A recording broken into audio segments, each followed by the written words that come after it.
especialmente por ajustarse al tiempo y a continuación tiene la palabra en nombre del Grupo Parlamentario Popular el señor Marí. Gracias, señor presidente. Gracias, señora Chicano, por sus explicaciones. Ha puesto usted énfasis en que el Tribunal de Cuentas no es un órgano antifraude o anticorrupción, y es cierto. También me dirá si es verdad que en el programa de fiscalización, entre los objetivos específicos que se establecen, es identificar y fiscalizar las principales áreas de riesgo, con especial hincapié en aquellas prácticas que pudieran dar lugar o propiciar fraude y corrupción dentro del objetivo estratégico de contribuir al buen gobierno y a la mejora de la actividad económico-financiera del sector público. Eso es correcto, ¿no?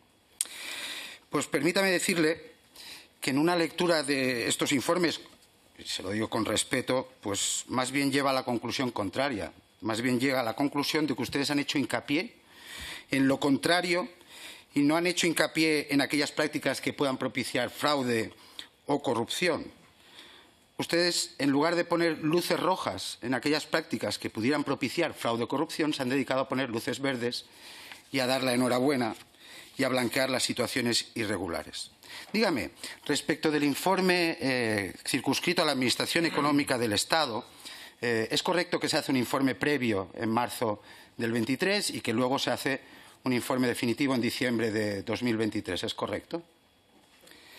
Gracias. En dicho informe se explica que el ministro Illa, que era el mando único de aquel momento de pandemia, fue el órgano de contratación que celebró 10 contratos de emergencia por valor de 87 millones de euros.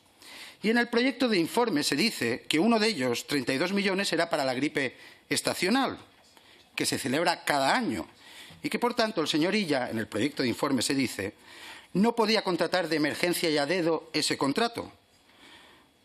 Primero, porque no era una necesidad sobrevenida, como pone el artículo 120 de la Ley de Contratos. Segundo, porque la ejecución iba a ser dentro de 5 meses. Es decir, un contrato inválido de 32 millones sobre 87. ¿Nos puede explicar por qué se elimina esta explicación del informe definitivo?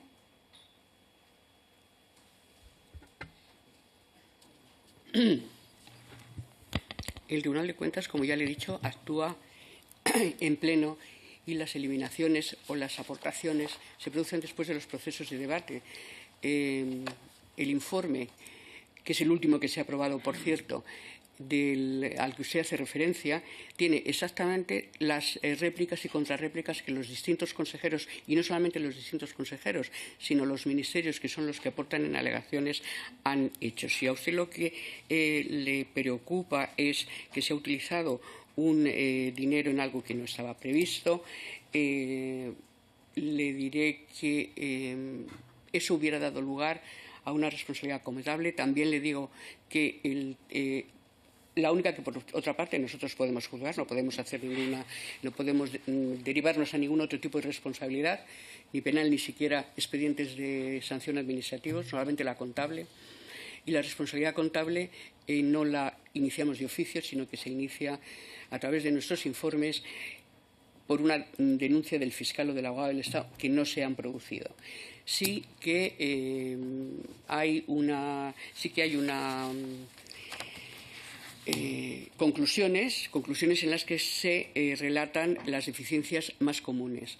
Yo no puedo hablar personalmente, solamente puedo hablar por boca de los informes, y los informes son los que se aprueban por unanimidad. Es decir, el consejero ponente de este informe votó a favor del mismo, es decir, que no es lo más que yo le puedo adelantar. Hay unas deficiencias relevantes en este informe y 14 son las más comunes. Gracias. Si tiene interés, se las puedo relatar. Sí, gracias, porque le iba a preguntar precisamente por eso, como usted acaba de decir.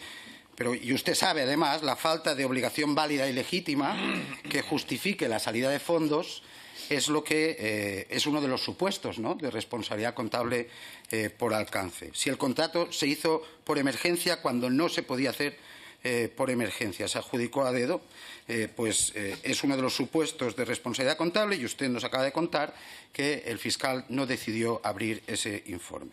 Pero no solo eso, lo que le decía yo de poner en lugar de poner luces rojas en las prácticas que pudieran suponer fraude o corrupción, ustedes se dedican a poner luces verdes. A lo largo del informe se dice que ninguno de los contratos celebrados por Sanidad, excepto uno, se designó responsable del contrato como toca legalmente. Luego, en el informe se afirma o se destaca que 60 de 133 contratos pidieron diversas ofertas, pero quizás sería más adecuado decir que 70 de 133 no las solicitaron y además que esos 70 eran 490 millones sobre 510. ¿No es más relevante destacar eso que lo otro, en su opinión? Perdón, yo no sé lo que a usted le parece más relevante. La función del tribunal, desde luego, está orientada a contribuir a la buena gobernanza, no está orientada a buscar las eficiencias. De todas maneras, todas las eficiencias que usted pone de manifiesto constan en los informes. Quiero decir, están en los informes y por eso usted las conoce. Sí. Eso es lo que constituye nuestra obligación. Y la responsabilidad contable no se produce, no está definida como un hecho concreto y es responsabilidad contable. Tiene que tener una serie de requisitos y uno fundamental es que se produzca un menoscabo, que haya un daño evaluable. Y entonces es cuando se puede iniciar la responsabilidad contable. Sí, pero ¿no le parece, señor Chicano? Sí. Gracias. Pero ¿no le parece raro? Yo no digo que no esté en el informe. Yo digo que ustedes no ponen las luces rojas y ponen las luces verdes. Y al final un lector pues ve muy bien lo que ha pasado y, sin embargo, si se explica bien, pues seguramente no se lleve esa impresión. Por ejemplo, en el proyecto de informe ustedes decían 13 de los 14 contratos de suministros han producido resoluciones de contratos, retrasos en la ejecución que motivaron ampliación de plazos, demora de cumplimiento de nuevos plazos, requerimientos de reposición ante material defectuoso y, en algunos casos, aún está pendiente de reclamar el reintegro del importe. Todo ello puede indicar una insuficiente verificación del ministro, del señor Illa, porque era el órgano de contratación del Ministerio, del mando único, de la capacidad de suministro, en definitiva, de la solvencia técnica de las empresas adjudicatarias. Esto lo eliminan del informe.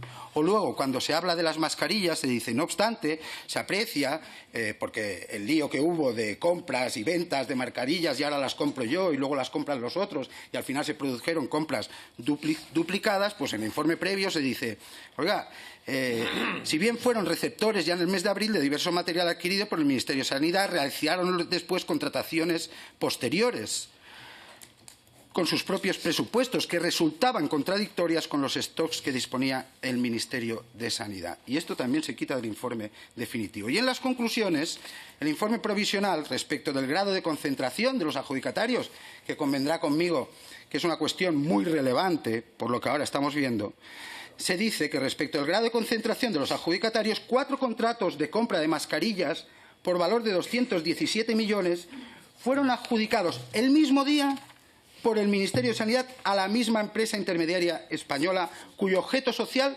carecía de relación con el suministro. Y asimismo, el Ministerio de Sanidad adjudicó 3 contratos de suministro a la misma empresa que Ingesa les había adjudicado por 187 millones. Esto se dice y se pone el foco en esto en el proyecto de informe y desaparece del informe. Conteste con sí o no. ¿No le parece raro esto? No. Y ahora le explico Gracias. por qué. No, le a este explicar. respecto le pregunto también, gracias, si ha contestado con sí o no, ¿no le parece raro?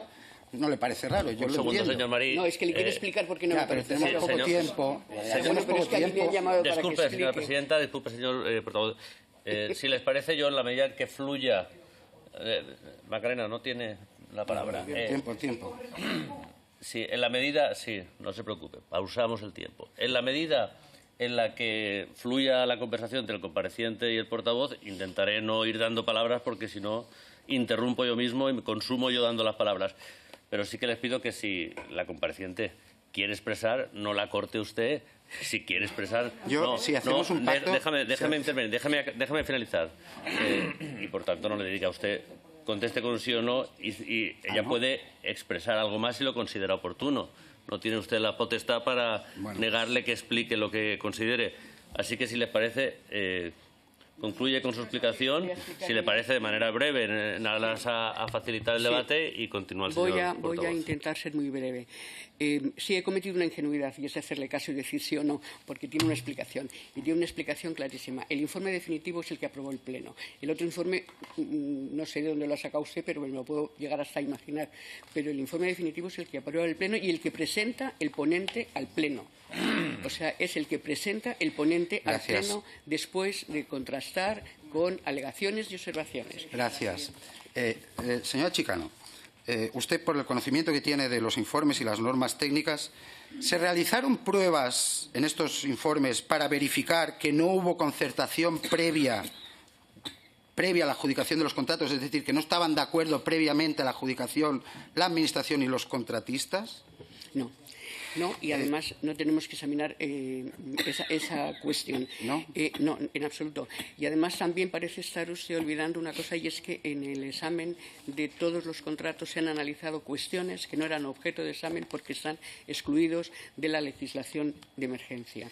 Y, sin embargo, se examinaron, que esos son los que usted dice faros verdes. Y hemos dicho, esto no tendría por qué haberse visto porque está excluido por la Ley de Contratos, por cierto, aprobada en el 2017, que es la que incluye el artículo 120. Sí, lo sé, sin embargo, Chicano, se miraron todos los aspectos excluidos de la ley, que por eso lo hemos añadido en los informes, como usted habrá visto, no en uno, sino en muchos, cuando se dan prácticas que no están, que no tendrían por qué haberse hecho. Por ejemplo, lo de la oferta a varios adjudicatarios. Lo sé, señora Chicano, lo sé, pero convendrá conmigo que ustedes no solo hacen una auditoría de cumplimiento, sino también hacen una auditoría de procedimientos de operativa y de gestión, como ponen los informes, y yo creo que bien puestos, ¿no? Porque, evidentemente. Por lo tanto, una prueba de verificación, si hubo concertación previa a voluntades, pues era posible. Yo se lo he preguntado, usted me ha dicho que no.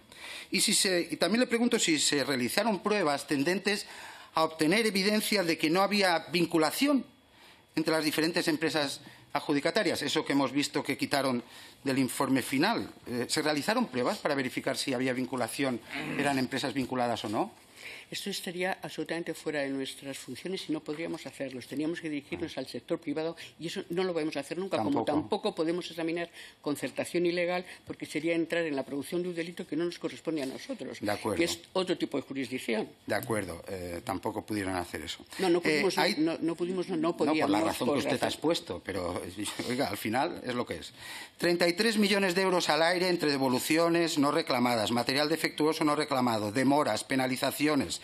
Y es verdad, se apunta en el informe, pero no se cuantifica y se esconde la cuantificación. O 10 millones de euros de pagos anticipados por fondos a justificar que no están justificados. ¿Se ha abierto expediente de responsabilidad contable respecto de esto? Quiero que haga usted, o le quiero hacer hincapié en una cosa. Este informe tiene fecha de terminación de 30 de diciembre del año 20. Después los informes han seguido viviendo y por eso en este momento hay situaciones pendientes, aparte de que el informe en conjunto saldrá a lo largo de este año. Gracias. Y esos datos que usted dice que no están constarán en él. Gracias. Respecto del informe de las empresas públicas, claro, por esto que le decía yo, de que no se ponen las luces rojas donde tocan, se ponen muchas luces verdes, hay falta de conexión de las cuestiones, se hacen muchos porcentajes y cuadros de porcentajes, en realidad para disimular la cuestión, se dice: Adif contrató mascarillas 12,5 millones y se adjudica a una empresa sin comprobar nada respecto de la solvencia y capacidad, no se dedica al objeto del contrato, pero se señala que es que Puertos del Estado había contratado con ella. Puertos del Estado efectivamente le contrató 20 millones, pero no se comprueba nada más. Y uno va a Puertos del Estado y en Puertos del Estado dice, bueno, no hemos comprobado, no comprobaron ni solvencia ni capacidad, pero luego se vio que contrató con Adif. Un poco raro, ¿verdad? Bueno, al final la empresa en cuestión es Soluciones de Gestión del señor Coldo. ¿Ha habido expediente de responsabilidad contable en este caso o tampoco? No hay ningún expediente de responsabilidad contable vivo porque no se dan las circunstancias. Yo, además, me gustaría aprovechar... Gracias. Si no ha habido, porque el fiscal considera que no se dan las circunstancias, ya está, no pasa nada. Mire, de contratos por valor de 12 millones y medio, de 18 en Adif. Y contratos por valor de 20 millones de euros, de 20,8 en Puertos del Estado, adjudicados a la misma empresa, sin objeto social dedicado a eso, sin capacidad ni solvencia y, en mi opinión, señora Chicano, el Tribunal de Cuentas, con respeto, ni la huele. ¿No le parece que este ánimo de dejarlo desapercibido todo es un poco raro? No es un poco raro y le voy a explicar por qué no es un poco raro. Usted está haciendo alusión a temas que no son de cumplimiento para estos contratos. Todos, la solvencia. ¿Ah, no? No.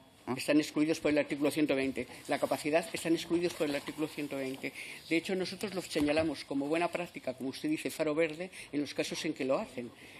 O sea, está intentando decir que hemos dulcificado las cosas, y es que estamos analizando contratos en una situación especial con una legislación que no es especial, que es una legislación general contenida en la Ley de Contratos.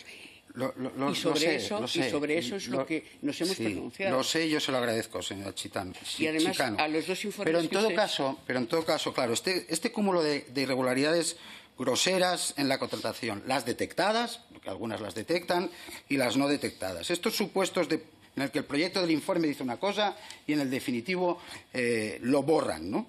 Esta redacción de informe siempre tendente a dulcificar y a dar la enhorabuena, pues hombre, todo esto se compadece mal con lo que estamos viendo estos días de procedimientos judiciales abiertos. Y si añadimos que encima no... Acabo, señor presidente. Y si encima añadimos que no se abre ningún expediente de responsabilidad contable, pues entenderá conmigo y compartirá conmigo, señora Chicano, que los ciudadanos se pregunten para qué sirve el Tribunal de Cuentas. Sí, eso es lo primero que me pregunto yo cada mañana cuando me levanto para hacer lo mejor que puedo en mi trabajo. Muchas gracias. ¿No lo puedo contestar? Sí, pero pensaba que había finalizado.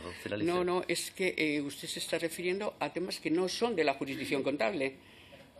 Son temas que son de las jurisdicciones penales. Bueno, es igual. Guarde silencio, por favor. Sí. Señora Chicano, ¿ha finalizado? Sí, gracias. Muchas gracias. Bueno, gracias a la compareciente y también al portavoz del PP por haber cumplido los tiempos. Pido al resto de asistentes que guarden silencio, por favor.